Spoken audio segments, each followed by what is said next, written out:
Sigaw ni Carol. Lumingon na lahat sa gawin ni Carol. Hindi pa man din nakakaganti si Sophia sa kanya, kaya ngayong nandito na siya sa kanyang tabi ay may lakas loob na ito para maghiganti. Sinabihan kasi siya ni Carol na pokpo, kaya nasampal niya si Carol at doon nag-umpisa ang kanilang away. Nakita kasi siya ni Carol na pumasok sa loob ng kwarto ni Dale dahil binalikan lamang ni Sophia ang kanyang panty na naiwan nito sa loob ng kwarto nung siya'y naligo. Kung hindi lang buntis si Sophia ay malamang nakipagbardagulan na din ito sa kanya. Saglit lang Dale ha? Anito nang kumalas ito sa mga bisig niya. Ngunit pinigilan siya ni Dale dahil baka mapahamak lang ang kanyang mag-ina. Ako nang bahala sa kanya, wife. Ani Dale, nainis si Sophia dahil gusto niyang nasusunod ang gusto nito. Pero sinabunutan niya ako eh.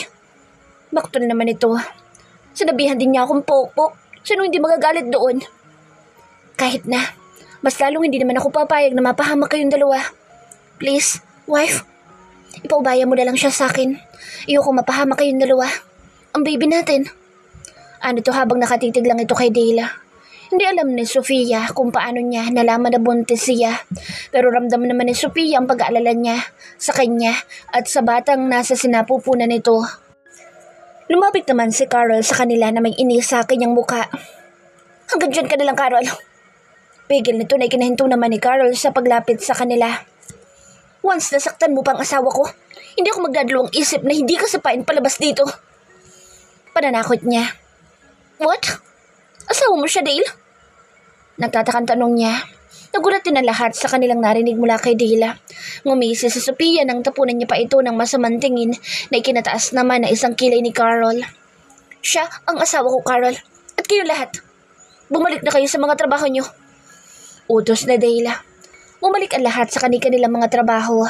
Si Carol ay nakatayo lamang at parang hindi pa nito matanggap ang katotohanan ng sinabi ni Dale. And you, Carol? Ano pang ginagawa mo? Madiing saad ni Dale, kaya nagmamadaling umalis si Carol sa kanilang harapan. Nagkatinginan ang dalawa. Iuwi na kita ngayon, wife. Magsasama na tayong dalawa, okay? Sumimangot naman si Sophia. Ayoko. Naikinakunot naman ng noo ni Dale. Uy, pumadyak na umalis ito at tinungo ni Sophia ang tindahan. Biglang nainis na naman kasi ito. Sumunod naman si Dale sa kanya, ngunit nakita ni Sophia si Anton. Nasinamangga ko. Parang napatanga naman si Anton dahil sa takot niya na baka masapak siya ni Sophia.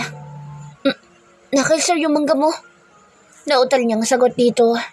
Hinarap naman niya si Dale na parang natakot din ito. Nakita niya kasi kung paano niya sungitan si Anton at baka mahirapan pa niya itong suyuin na iuwi sa kanilang mansyon. Mahirap palang galitin ang buntis sa loob-loob ni Dale. Napakamot na lang siya sa kanyang ulo. Ikaw may hawak noon, Anton. Naikinalaki ng mga mata nito. Umiling ito. Wala sa akin, sir. Giit nito, saka ito napatakbo palayo sa kanila. Ayaw niya kasing madamay dahil natatakot siyang mapagalitan ng buntis, lalo nang malaman pa niyang asawa siya ng kanyang sir. Nasaan ang mangga ko? Galit niyang tanong kay Dale. Kinabahan naman si Dale dahil yung manggang daladala niya ay nagkanda hulog-hulog nang mapunit ang plastic bag kanina. Nahulog yung mga mangga. Nautal niyang sagot dito. Gusto nang maiyak na Sophia dahil natatakam na siyang kumain ng manggang hilaw. Napansin naman iyon ni Dale ang pagsimangot niya. Gusto ko ng mangga. Bakit hindi mo man lang maibigay ang mangga? Wait, babalikan ko yung mga mangga mo. Anito? Dale, huwag na. Ayoko na noon. Nahulog mo na eh. Gusto ko yung bagong kuha. Please? Pagmamakaawa nito, bumuga siya ng hangin sa kanyang bibig. Sure, wife. Tugon nito. Hindi naman niya pwedeng tanggihan ito dahil buntis eh. Kailangan suyuin para sumama na sa kanya pabalik ng Manila. Bumalik sila sa lugar nila Anton matapos magpaalam ni Dale sa kanya. Pagkarating nila dito sa lugar ay si Sophia pa mismo ang naunang bumaba ng sasakyan. Palaging kinakabahan si Dale sa kanya dahil kung kumilos ay parang hindi ito buntis. Hinabol niya si Sophia nang patungo ito sa manggahan. Wife naman, magdahan-dahan ka naman. Ingatan mo naman ang baby natin. Nag-aalalang ani ito. Uminto ito sa paglalakad. Tanaasan siya nito ng isang kilay. Ang bagal mo kaya? Kanina ko pa talaga gustong kumain ng manggi. Wala na bang mas ibibilis dyan sa kilos mo? Ang kupad mo? Galit nitong sambit. Hindi nakaimik si Dale. Hinayaan na lang niya ito para hindi na sila magtalo. Kinuha ni Dale ang panungkit. Nakita naman ni Sophia iyon. Ayoko sinusungkit mo yung mangga. Gusto ko yung pinipitas mo. Baka kasi mahulog eh. Ayoko na may bitak na mangga. Seriously? Wife? Para nagulat pa ito. Ayaw mo? Pinalakihan niya pa ito ng mga mata niya. Makuha ka sa tingin, Dale. Sita ng kanyang isip. Gusto, wife. Ikaw pa. Naagad itong pumayag sa kagustuhan ni Sofia. Nagubad agad si Dale ang kanyang suot na polo at pantalon. Sa kanya iniabot ito kay Sofia. Ngumisi si Dale nang makita niya ang sunod-sunod na paglunok ng laway nito sa lalamunan niya. Wife, ayos ka lang ba? Na ikinaigtad nito dahil sa kakaibang pagtitig ni Dale sa kanya. Ayos lang ako, no? Ano ka ba? Halata naman ni Dale na kinakabahan ng kanyang asawa dahil nahalata niya na nakatitig siya sa katawan nito. Mainit ba, wife? Napansin kasi niya ang mga butil ng pawis sa noon nito. Ayos lang, Dale. Manguha ka na nga ng mangga. Utos nito, sabay talikod nito at nagtungo na ito sa may lilim ng mangga. Naupo siya sa may damuhan. Inumpisahan naman ni Dale na umakyat ng mangga habang pinapanood niya lang ito. Pero napatitig na lang siya sa hawak niyang polo na unti-unti niyang inilapit sa kanyang ilong. Inamoy niya ito na halos mapapikit pa ito. Kilurky ka talaga, Dale. Ang bango naman ng polo mo. Bulalas nito. Nawili na talaga itong amoy-amoyin hanggang sa umabot na lang ito sa may parteng kilikili. Doon na talaga niya hindi mapigilan dahil gustong-gusto ng kanyang ilong na amoyin ito. Hanggang sa hindi na niya namalaya na nasa tabi na niya si Dale. Aktong nahuli siya nito sa ginagawa niyang pag-amoy sa may kilikili ng polo niya. Napataas ang sulok ng labi ni Dale dahil kinilig ito dahil sa aktong nahuli niyang asawa nitong inaamoy ang kanyang polo. Kanina ka pa ba rito? Nope, kadarating ko lang. Bakit? Kunwari pa talaga si Dale upang hindi lang mapahiya ang asawa nito. Wala naman. Sabay iwas niya ng mga mata dahil pakiramdam ni Sophia ay nagsasinungaling nito sa kanya. Ipagbabalat na kita ng mangga, okay? Hintayin mo ako rito. Anito, umalis si Dale na bitbit ang mga kinuha niyang mga mangga. Nagluto na din ito ng alamang with sili. Kahit papaano naman ay may konting alam ito sa ganitong klaseng pagluluto, kagaya ng pagluluto ng alamang. Agad naman niyang binalikan si Sofia habang nag-aantay ito sa lilim ng puno ng mangga. Pero bago pa man niya ito balikan ay pinagmasdan niya muna ang asawa niya. Sobrang saya ni Dale dahil hanggang ngayon ay mahal pa rin siya ni Sophia. Sa kabila ng lahat ng sakit na ipinadama niya sa kanya nang dahil lamang sa nakaraan niya. Pero nakaraan na iyon at unti-unti ding nabubura dahil sa natututunan din niyang mahalin si Sofia na ngayon niya lang naramdaman na hindi niya naramdaman kay Christy noon. Yung feeling niya na nagsaselos ito minuto na halos mabaliw na ito sa kanya. Yung feeling niya na gusto niya itong makita oras-oras dahil namimiss niya lang ito sa tuwing hindi niya ito nakikita. Napabuga na lamang ito ng hangin sa kanyang bibig nang biglang kumaway si Sofia sa kanya. Dali-dali naman niya itong pinuntahan na dala-dala nito ang mangga at ang alamang na niluto niya. Bakit ang tagal mo? Siguro may ginawa ka na naman ano? Nakangusong saad nito pagkarating niya. Tinabihan agad niya si Sofia. Sorry wife, gusto ko kasi na masarapan ka sa alamang na niluto ko. Di ko alam kung magugustuhan mo lasa. Saad nito ngunit isang halik sa kanyang labi ang natanggap niya na ikinatulala nito. Thanks. Nakangiti nitong sambit sa kanya nilantakan ng manggang hilaw. Nangaslam tuloy ang dila ni Dale dahil di man lang ito naaasiman sa kinakain niyang mangga. Kain ka, please. Pag-aya nito. Sinubuan siya nito nang may alamang pa. Napaubo si Dale dahil sa sobrang asim ng mangga. Okay lang naman sa kanya kung sili na lang sana ang kainin niya, wag lang yung manggang maasim na paborito niya. Ang sarap, hindi ba? Oo naman, wife. Pagsang-ayon niya agad. Isa pa oh. Sabay subo pa nito sa kanya pero nalunok lang iyon ni Dale. Ang sarap no? Peking umiti si Dale kahit feeling niya ay siya naman na maduduwala sa kinakain niyang mangga. Wife, usog na ako. Sa'yo na lang yan para mabusog kayo ni baby. Anito at inunahan na niya ito para hindi na siya subuan. Napangiti naman si Sophia habang nasa harapan siya ng kinakain niyang mangga. Naubos naman niya ito, ganoon din ang sausawan niyang alamang. Nag-aya na si Sophia na umuwi na sila dahil bigla niyang naalala ang mag-asawa. Nag-alala ito. Sumama ka na sa akin, wife. Iuwi na kita sa atin. Miss ka na din ni na mom. Saad nito. Alam kong matutuwa siya kapag nalaman niya magkakaapo na sila. Pero paano sina Nanay Maria at Tatay Delphine? Matatanda na sila, Dale. Ipaubaya mo na sila sa akin, wife. Huwag mo na silang alalahanin dahil alam ko na sila ang dahilan kung bakit ligtas ka. Hinahanap ka din ni inay at ang mga kapatid mo. Matutuwa silang lahat kapag nakita ka nila. Please, bumalik na tayo, okay? Napasinghap ito. Paano na lang kung makita niya lang si Christine sa pagbalik niya? Paano nga kung nandoon ito? Sige, pero doon muna ako kina inay tumira. Ayoko na munang bumalikin na mama. Pero kung gusto niya ako makita, dalawin na lang niya ako sa probinsya. Sagot naman ito. Hinawakan ni Dale ang kamay ni Sofia at marahan niya itong pinisil. Nag-aalala ka ba, wife, dahil iniisip mo sa Christine? Hindi siya umimik dahil alam niya kung anong nasa isip na Sofia. Huwag kang mag-alala. Christine and I are just friend. Napag-usapan na namin ang tungkol sa atin at hindi na siya manggugulo sa atin. Paano mo naman nasabi yan? Takang tanong niya. Makikita mo pagbalik nating dalawa na Makati. But promise me, sa akin ka na tumira, okay? Naikinangiti naman ni Sofia. Sa kanya niyakap si Dale habang siya'y nagmamaneho ng sakyan at pabalik na mga ito sa site para magpaalam ito sa mag-asawang kumupkup kay Sofia. Pabalik na ang dalawa sa Makati matapos nilang magpaalam sa dalawang mag-asawa. Inihabili naman ni Dale ang mga ito sa katiwala niya roon dahil hindi talaga mabitawan ni Sofia ang dalawang matandang kumupkup sa kanya. Malaki kasi ang utang na loob ni Sofia sa mag-asawa. Masakit para sa kanya ang iwanan ang mga ito. Sa katunayan, itinuring na din niya itong tunay na pamilya dahil sa kabutihang ginawa ng mga ito sa kanya. Lumipas ang ilang sandali ay narating din nila ang mansyon ng kanilang mga magulang. Masaya ang mommy at daddy ni Dale dahil nakabalik na si Sofia sa mansyon. Hindi din akalain ng mga ito na may dalang magandang balita ang mga ito dahil natupad din ang kanilang hiling na mabigyan sila ng apo.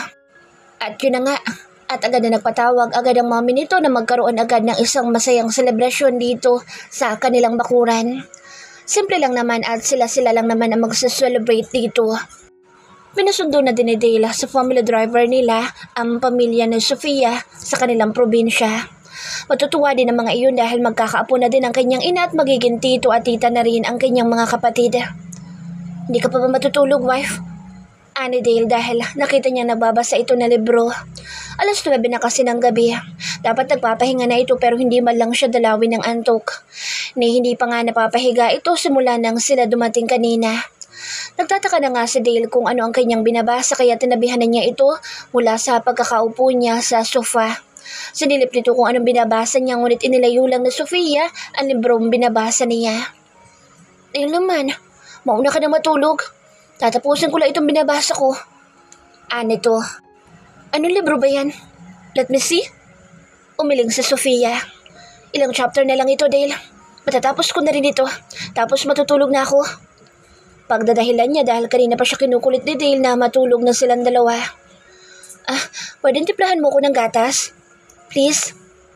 Utos ni Sofia sabay tulak niya rito upang mapatayo siya sa tabi nito. Hindi kasi niya matapos-tapos basahin ang pocketbook na binabasa niya.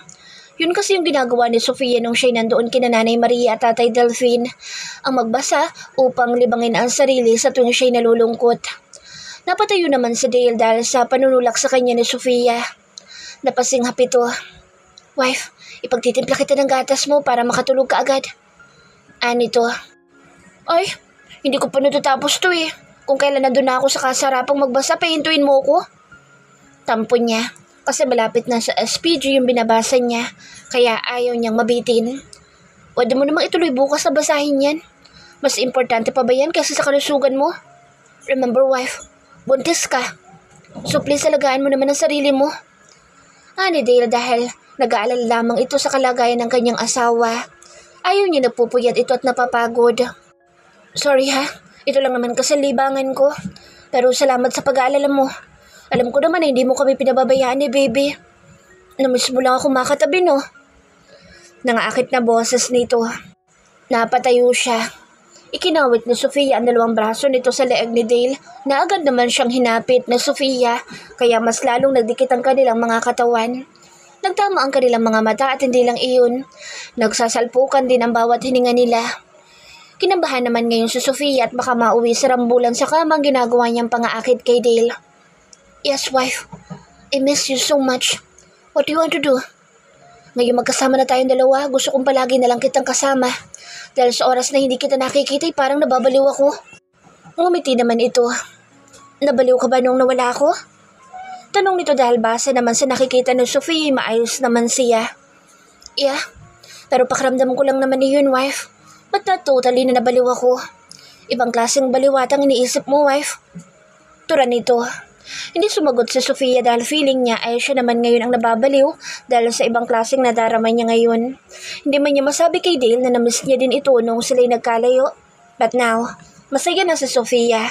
Ngayong magkasama na sila at wala nang hahadlang pa sa kanilang pagsasama. Naluha siya dahil ngayon niya lang naramdaman na totoo na ito, na nakikita niya, na mahal na talaga siya ni Dale. Ito yung pakiramdam na matagal niya nang hinihintay simula nung sila'y nagsamang dalawa. Napatingin si Dale kay Sofia nang marinig niya ang paghikbi nito. Wife, bakit umiiyak ka? Sorry. Sige na wife, ituloy mo nang basahin yung binabasa mo. Magtitimpla na lang ako ng gatas mo. Anya. Kinurot siya nito sa kanyang pisngi. Sira, hindi yun Dale. Masaya lang ako dahil magkasama na tayong dalawa. And so? Masaya ka lang? Yun lang ba? Oo naman. Sabay buga ng hangin sa kanyang bibig. Akala ko pa naman. You're happy because you love me. Yun lang gusto ko marinig, wife. Hoy, dapat ako nga magtatanong yan eh. Linya ko yan. Huwag mo na maagawin. Asik nito. Tipid ng ngumiti. Mahal kita, wife. Walang halong biro iyon. Sabay hawak niya sa kamay nito at inilapad niya ito sa kalawang dibdib niya. Ikaw na kasalaman ng puso ko, wife. Ikaw na nagmamayara nito. Wala nang iba. Totoo na ba ito? Kiss mo nga ako kung love mo talaga ako. Nakakatuwa mukha nito nang sabihin niya iyon. Ginawa naman iyon ni Dale. Hinalikan niya ito sa labi, saka naman humiwalay si Sofia sa kanya. Saan ka pupunta, wife? Tanong niya dahil patungo ito ng pinto. Magtitimpla ko ng gatas ko. Hintayin mo ko rito. Nito, saka ito lumabas ng kwarto. Naiwan si Dale sa loob. Nakita naman niya ang librong binabasa nito sa sofa. Kinuha iyon ni Dale at binasa. Kumunot ang noo nito. Pocketbook. Sabay ngisin ito at pinakaalaman niya ang binabasa. Binasa niya ito kung saan may tupi ang pahina. Napatawa siya na ikinailing pa ng kanyang ulo. Hindi ko alam na may hilig ka pala magbasa ng pocketbook.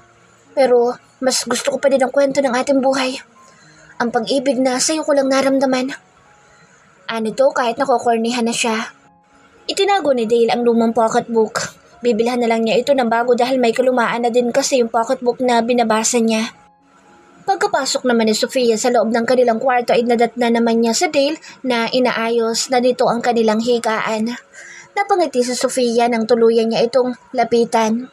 Napayakap siya sa mismong likod nito. Napangiti ng husto si Dale. Alam niya naglalambing lang ito sa kanya. Kanya naman itong hinarap at niyakap. Inaantok na ako, Dale. Parang batang nagsasabi ito. Matutulog na tayo, wife. Katatapos mo lang uminom ng gatas kaya inaantok ka na. Samantalang kanina ang hirap mong patulugin. Hindi na umimik ito dahil nakapikit na ang mga mata niya. Binuhat naman siya ni Dale at dahan-dahan naman itong inilapag sa kama. Good night, wife. Sabay halik nito sa kanyang noo. Sa kanya ito kinumutan. Tinabihan na din ni Dale sa Sofia sa pagtulog habang nakayakap ito sa kanya. Kinabukasan, si Sofia ang naunang gumising. Tulog pa si Dale nang makita niya ito. Napangiti na lamang siya nang makita niya ang maputing kilikili ni Dale. Inamoy niya ito dahil nakasando lamang siya habang natutulog ito. Favorite part iyon niya na gustong amuyin ni Sofia. Lihim niya lang itong ginagawa pero ipinagtataka na lang niya kung bakit nakasando na lang itong natutulog. Samantalang noon naman ay naka-t-shirt ito. Sinasadya kaya ito ni Dale? Alam na kaya niya? Tanong ng kanyang isip. Hanggang sa maisipan na lang niyang magluto ng pangumagahan nila. Kaagad na nagtungo ito sa kusina pero nagtaka na lamang siya dahil parang walang ibang tao kundi siya lang nandito sa kusina. Asan ang mga katulong dito? Tanong niya. Naginip ba ako? Sabay pisil niya pa sa kanyang pisngi dahil wala siyang makitang katulong dito. Ganon din ang mommy at daddy ni Dale. Hindi niya man lang nakitang nagkakape ang mga ito sa salas habang nagbabasa ng dyaryo. Dati-rati kasi nandoon ang mga ito sa salas na nagkakape ang dalawa. Hanggang sa may marinig na lang itong nag-doorbell sa pinto. Agad naman niyang tinunga ang pinto. Binuksan niya ito. Nagulat siya na makita niya si Christine. Nakasuot ito ng kulay puting bestida. Anong ginagawa mo dito? Nautal niyang tanong. Ngumiti siya. Nandito ako para ibigay sa inyo ito ni Dale. Sabay abot niya sa maliit ng box. Open it. Nakangiting utos nito. Hindi ka na ba papasok dito sa loob? Pag-aaya nito. No, aalas din ako agad. Sige na, buksan mo na. Salamat dito ha. Nakangiting sabi niya habang binubuksan na nito ang maliit na box. Nangunot na lamang ang kanyang noo nang makita niyang isang belong pangkasal. Para saan ito? Takang tanong niya dahil sa kinakabahan siya. Nang bigla na lang niyang naramdaman ang pananakit ng puso nito. Oh my God! Nagulat si Christine at halos magulat din si Sofia na makita niya ang dugong umaagos na sa kanyang hita. Sofia! Sabay yugyug ni Dale sa balikat nito dahil sa binabangungot ito. Nanginginig na bumangon ito kasabay ng kanyang paghikbi. Niyakap agad siya ni Dale nang mapahikbi ito. Nananaginip ka, wife. Nag-aalalang ito. I'm sorry, Dale. Makikinig na ako sa'yo. Hindi na ako magbabasa ng pocketbook. Sumbong niya rito. Napanaginipan kasi niya yung nabasa niya kagabi sa pocketbook. Bakit? Anong koneksyon ng pocketbook sa panaginip mo? Takang tanong naman ito. Gustong matawa ni Dale dahil hindi niya akalain na papasok sa kanyang panaginip ang nabasa niya kagabi. Nakita naman ni Sofia kung paano ngumisi si Dale na parang nakakaloko.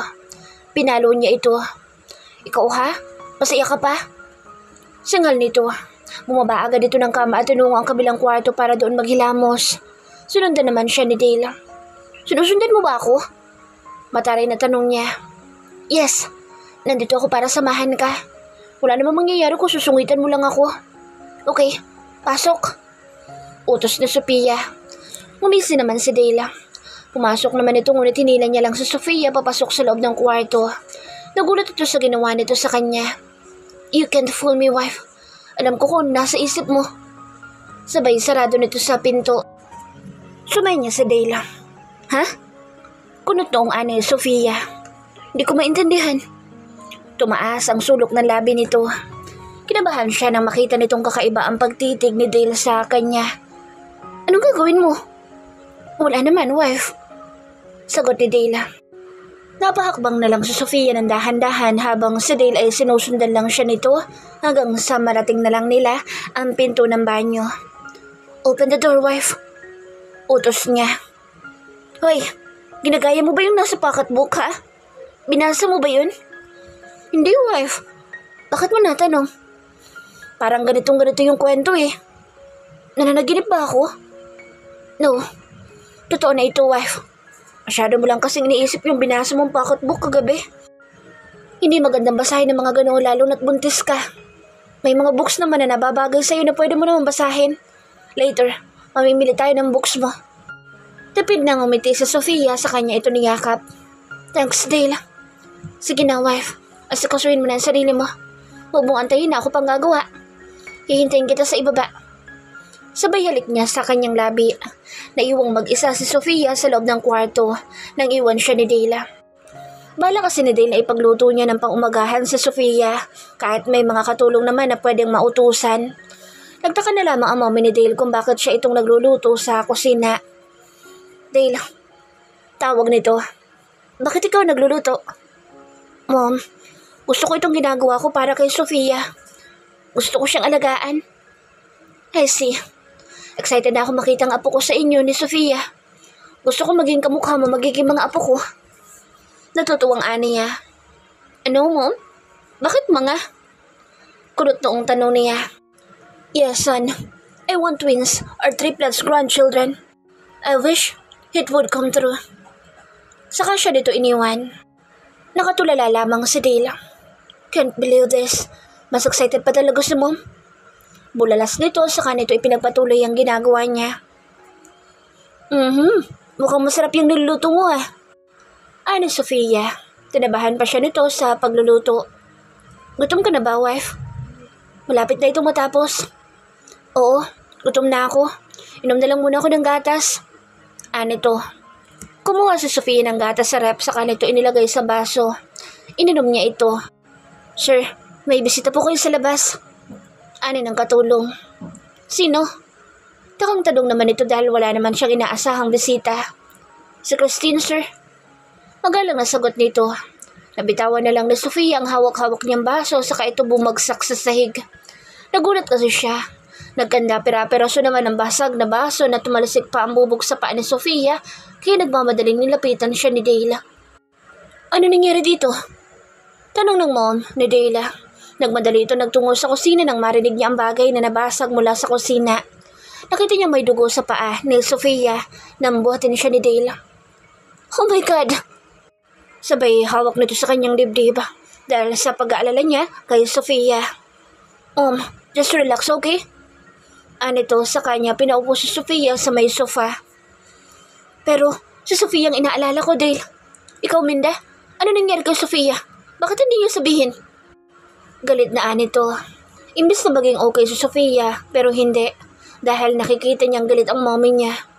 Hindi sumagot si Minda dahil natatakot din ito. Ma, okay lang po ako. Dumulas lang yung baso sa kamay ko. Pagdadahilan ni Sofia. Saktong dumating naman si Dale na may hawak na first aid kit. Agad niyang nilapatan ito ng lunas upang hindi na ito dumugo. How are you feeling now, wife? Nag-aalalang tanong niya. Okay na ako, Dale. Maliit lang na sugat ito. Sagot naman ito. Okay, just wait me here. Nang matapos niyang lapatan ito ng lunas ay agad niyang tinawag si Minda. Lumabas ang mga ito. Dumita ko na muna, iha. Alam kong may dahilan kaya nangyari ito sa'yo. Anito at aking pagiti lamang itinugon nito sa kanya. Naiwan si Sofia sa sofa habang ang mami naman nito ay nakasunod sa kanila. Lumabas ito ng mansion at nakita na lamang nito na kausap ng kanyang anak si Christine. Christine? Sambit nito nang lapitan niya ito. Anong ginagawa mo dito? Ikaw, Dale. Hanggang kailan mo iwasan ang babaeng ito? Nandito na si Sofia. Bakit kailangan pa siya lukuhin? Mom, mali ka nang iniisip mo. Nandito siya para humingi ng tawad kay Sofia dahil sa ginawa ng kanyang kakambal. Paliwanag naman ito. Totoo po yun, tita. Hindi po ako magugulo sa pagsasama nilang dalawa. Gusto ko lang po siyang makausap para humingi na din po ng tawad. Anito, kita naman sa mukha nito ang pagsasabi ng totoo. Ewan ko. Sumasakit ang ulo ko. Hindi na natatapos ang kaguluhang ito. Ay, Dale, huwag mong niloloko si Sofia. Kapag ginawa mo ulit iyon ako na makakalaban mo kahit anak pa kita. Ayusin mo yung pananaw mo, Dale. Ayoko lang magsisi ka sa bandang huli. At ikaw naman, iha. Siguraduhin mo lang na totoo yung mga sinasabi mo, ha? Ay, nako. Na-stress na ako sa inyo. Anito, saka ito umalis at pumasok sa loob ng mansyon. Manang, ikaw na muna bahala kay Christine. Kakausapin ko lang si Sofia. Bilang ni Dale, saka ito sumunod sa kanyang mommy. Pagkapasok ni Dale, nadat na lang niya na kinakausap ng mommy niya si Sofia. Kinabahan siya at baka kung ano-ano na naman ang pinagsasabi nito kay Sofia. Bagyang tumigil sa pag-uusap ang dalawa nang papalapit na si Dale sa gawin nila. Ngumiti ito subalit nakanguso lamang ito nang makita niya matapos kausapin ng kanyang mommy. Wife, pwede ka bang makausap saglit ni Christine? May sasabihin lang siya sa'yo. Anito pero parang mangiyak-ngiyak na ito nang makita niya ito na umiling. Natatakot ako, Dale. Natatakot ako. Sambit niya dahil sa nangyari sa kanyang panaginip. Tila isang totoo nangyayari sa kanyang panaginip kaya kung maaaring iiwasan niya na ito. Wife, nandito lang ako sa tabi mo. Magtiwala ka lang sa akin. Hindi ka niya sasaktan. Hihingi lang siya ng tawad sa'yo. Umiling pa din si Sofia dala ng kanyang takot. Dale, iho, huwag mo na munang pilitin siya. Baka nag-aalala lang si Sofia. Marami pa namang araw na pwede silang magkausap. Huwag mo nalang pilitin si Sofia at baka may iba pang dahilan kung bakit ayaw niya. Tura ng kanyang mommy. Okay, I'm sorry, wife. Anito sa katuluyan na nitong iniwan ng mga ito. Binalikan niya si Christine kung saan ito naghihintay.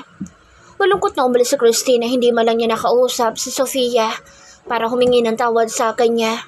Gusto niya lamang maging okay na silang dalawa dahil kung hindi lang sa kakambal niya, walang mangyayari sa kanila at hindi sana humantong sa paghihiwalayan ng dalawa.